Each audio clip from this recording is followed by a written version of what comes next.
Welcome to Book Smarts. Today's book I came across when I was training teachers in Baltimore City, which is one of the hardest places to be a public school teacher. And so we gave them a book called Mindset, The New Psychology of Success by Dr. Dweck. The reason we gave them this book is because Baltimore City, that's not an easy place to teach.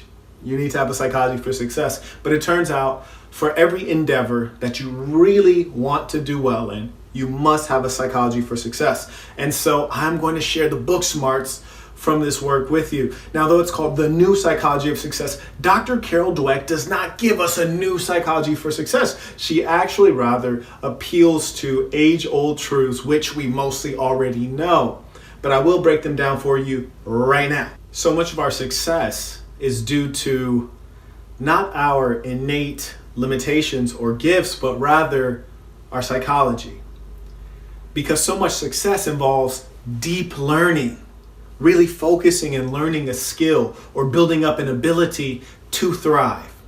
But when you're doing something that's new and it requires deep learning, a great amount of effort, you want out. You become disengaged. Need examples? Here's one. I was trying to teach myself Spanish. After you get out of university, you're kind of on your own. So every day I allocated 1 hour to study Spanish. Problem is, as soon as I start studying Espanol, I would notice all of a sudden, I'm kind of sleepy. Oh. Am I getting dizzy? Did my phone ring? Did somebody just text me? Oh man, I think I'm hungry. I should eat something. But the fact is, no, I probably wasn't that hungry. Definitely wasn't sleepy, wasn't dizzy. And why am I checking my phone all the time? Your psychology is disengaging from the task at hand. Your intellect is disengaging. You are, in other words, going dumb by choice. What you have to do if you're going to have a psychology for success is, in those moments, hold on tight, knowing that because you're engaging in deep learning, something that is difficult, your psychology is struggling with it. And what you must do as a winner is say, now I focus harder. I concentrate more. I ignore the temporary hunger, the temporary dizziness. I ignore the phone. I get into a state of growth, a growth mindset where I am focusing on the task at hand, knowing that right now it might not be fun, might be challenging. However, in time, as you practice, you will become better at it. As you become better at it, you will enjoy it because doing well feels good. And that's the number one lesson from the book. Lesson number 2. Many fear trying hard and failing and leaving themselves with no excuses. One of the hardest things to do is to try your best and it still not be good enough. End quote. That was from page 42. And that reminds me of a philosophy that I have, which is to die empty. You see, so many people, because of the fear that I just described, they don't go hard. They might have wanted to move to Hollywood and become a model or an actor, but they never got up the guts to move out there. They may have wanted to become a professional boxer and didn't take out the time to work on their body and train to become that champion. Maybe they wanted to publish a book, but didn't sit down and take out all those hours to write that manuscript.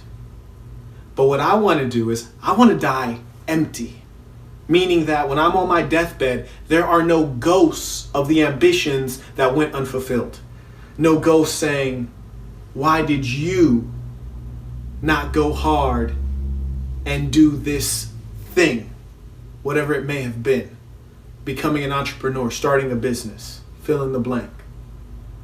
I want to die empty. If I had an idea, I started the business. If I wrote something down, I turned it into a blog and shipped it out to the masses. Die empty. That's my philosophy.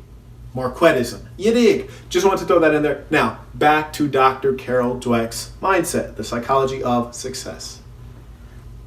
Here's a very important piece of wisdom from page 95. As Billie Jean King tells us, the mark of a champion is to be able to win when everything is not right, when your emotions aren't the right ones and you're not playing well. Wow. Facts. Because it turns out that to be a champion, that means you have a standard that's very high. And that standard does not come down because it's snowing, because it's raining. Doesn't matter if it's sunny. The standard's always there because you define yourself as a champion, and your psychology demands of you that no matter what the circumstances are, you are going to perform at the high level. And that is a true champion, and that is the psychology that you should be conditioning for yourself. And the truth is, you're not going to be a champion at everything. You're not going to succeed at everything, but on the things you do decide to dedicate yourself to, of which there should be few, you need to be a champion. So I like to keep these brief because I know people don't read, so I want to share this knowledge with you. And I also know people have a short attention span, so these videos are short. If you need an elaboration, let me know. And share a question, definitely like and subscribe. But I want to leave you with this nugget of wisdom, which is when you're doing something that you have decided is important, and you start to feel hungry, dizzy, sleepy, tired, distracted, that's when you must hold on, focus your intelligence, engage in a growth mindset, knowing that on the other side of your endurance, on the other side of that hard work is success. And it must be earned. Keep your mind engaged.